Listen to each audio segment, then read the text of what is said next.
Qrimda noqonuniy migratsiya sxemasi fosh etildi. Sud hukmi chiqdi. O'zbekistonlik muhojirga ham jazo tayinlandi. Umraga boraman deb reja qilganlar uchun ham muhim xabar.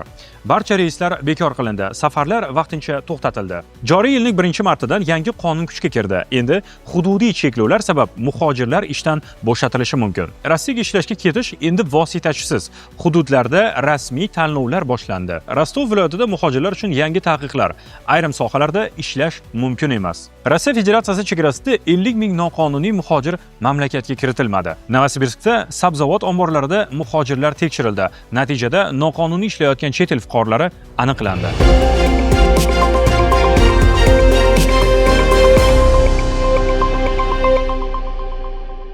Assalomu alaykum. Sizlar bilan Jahongir Saidovich. Bugun 8-mart. Hafta yangiliklari bilan tanishib o'tamiz. Yalta shahar sudi Markaziy Osiyodan kelgan qurilish ishchilari bilan bog'liq noqonuniy migratsiya ishini yakunladi. Tergovga ko'ra 60 yoshli Rossiya fuqarosi va uning 30 yoshli sherigi O'zbekiston fuqarosi Qrimda noqonuniy ishlashni istagan xorijliklarni topib, ularni qurilish obyektlariga joylashtirish sxemasini tashkil qilgan. Muhojirlarda patent, registratsiya bo'lmagan ishchilar xususiy uyda yashab, Yaltada qurilishda ishlagan. Sxema FSB va politsiya hamkorligida fosh etilgan. Jinoyat ishi Rossiya Federatsiyasi Jinoyat kodeksi 322-moddasi 2-qismi A bandi bo'yicha ochilgan. Bu bir guruh shaxslar tomonidan oldindan til biriktirilib, xorijliklarni noqonuniy yashashni tashkil etish. O'zbekistonlik muhojirlarga 5 yil 2 oy shartli ozodlikdan mahrum qilish, 3 yil sinov muddati, 200 ming rubl jarima. Rossiya fuqarosiga esa 5 yil 6 oy shartli jazo, 3 yil sinov muddati, 150 ming rubl jarima. Noqonuniy ish va hujjatsiz yashash faqat ishchilar uchun emas, tashkilotchilar uchun ham jinoiy javobgarlikka olib keladi. O'zbekiston musulmonlari idorasi hamda turoperatorlar tomonidan tashkil etilayotgan umra safarlari vaqtincha kechiktiriladi.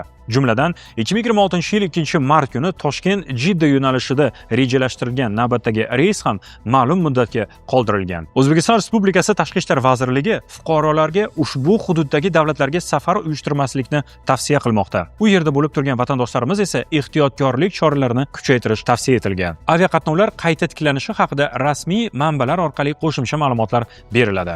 Agar biror hudud muhojirlarni ishga olishga cheklov yoki kvota joriy qilsa, ish beruvchi xorijiy xodimni noqonuniy ravishda ishdan bo'shatishi mumkin. Ilgari faqat federal qonunlar asos bo'lardi. Endi hududiy qarorlar ham asos hisoblanadi. Agar kompaniya kvotadan oshib ketsa, 800 mingdan 1 milliongacha jarima, 90 kungacha faoliyatni to'xtatish jazosi qo'llanilishi mumkin.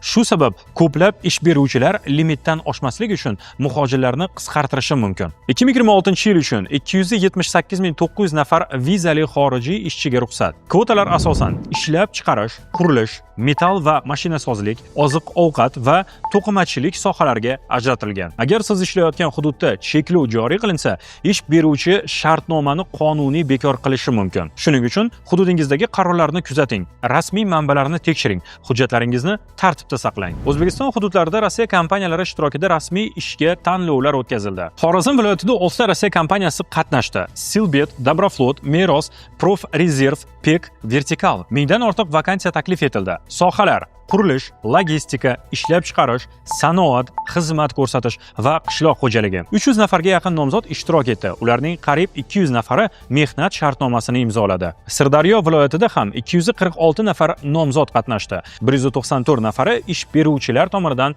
tanlab olindi. Bu tanlovlar rasmiy mehnat shartnomasi asosida ishga jo'natish uchun tashkil etilmoqda. Ya'ni hujjatlar rasmiy, ish joyi aniq, ish beruvchi bilan shartnoma bor. Bu vositachi orqali emas, to'g'ridan to'g'ri ish beruvchi bilan kelishuv. Rostov viloyati hukumatı chet el fuqarolarini ishga olishga qator cheklovlar joriy qildi. Yangi qoidalar 2026-yil 1-martdan kuchga kirdi. Hujjatni viloyat gubernatori imzolagan. Rasmiy sabab Rossiya fuqarolariga ish o'rinlarini ustunvorlik berish. Cheklovlar bosqichma-bosqich joriy etiladi va 2026-yil oxirigacha amal qiladi. Qaysi sohalarda taqiq qo'yilgan? Hozirdan qimmatbaho metallar ishlab chiqarish, fitness klublar 1-apreldan boshlab kuryerlik va yetkazib berish xizmati, oziq-ovqat, ichimlik va tamaki mahsulotlari savdosi, quruqlik transporti, quvur orqali tashish tashkilotlari, pochta xizmati. Ushbu sohalarda muhojirlar ishlay olmaydi. Kompaniyalarga 3 oy vaqt berilgan. Shu muddat ichida ular xodimlar sonini yangi talablarga moslashtirishi shart. Bu qaror hududiy darajada mehnat bozorini qayta taqsimlash siyosati doirasida qabul qilingan. Muhojirlar uchun esa ish joyini oldindan tekshirish va hududni qarorlarini kuzatib borish yanada muhim bo'lib bormoqda. Rossiya Federatsiyasida migratsiya nazorati yangi bosqichga chiqmoqda.